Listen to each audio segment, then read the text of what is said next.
Um, Balance sheets. Well, listen, we're coming into our 4th-year anniversary on the channel, just Joe. And I went many years without having anything on balance sheets. But if you put in the channel search bar, balance sheet fundamental analysis, you'll see all kinds of content I have for you. And I think the best way to think about it is your own personal situation.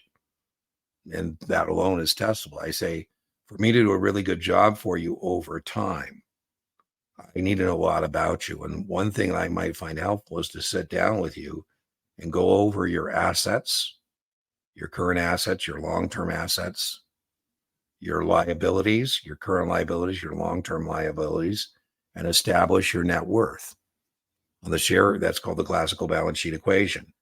Assets equals liabilities plus net worth, or assets minus liability looks net worth.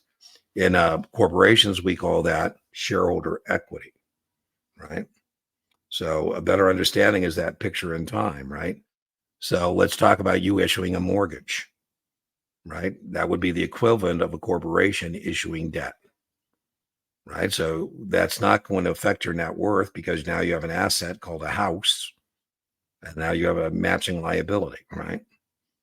That wouldn't affect net worth. So the issuance of the bonds wouldn't affect the net worth. It would just be the shareholder equity. I was carrying larger debt to total capital.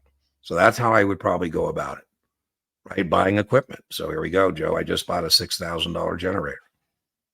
So what happened to Dean's working capital? Went down by $6,000, right? Dean's working capital is my current assets. Cash or things I plan to turn to cash. My long-term assets went up by 6. So on the asset side of my balance sheet, there's been no change. What has gone down is my working capital, right? Because I have less cash and I still have the same amount of liability. So try and put it in your personal situation. Maybe that'll be helpful. When a company declares a dividend, Joe, it becomes a current liability. So declaring the dividend causes working capital to decrease.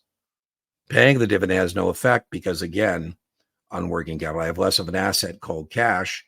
I have less of a liability, right? So when I pay my bills, that has no effect on my working capital. I have less of a cash.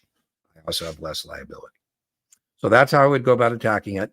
I'll tell you what, in the video description, I will link to a video on balance sheets where I go over that kind of stuff. I have 2 or 3 of them.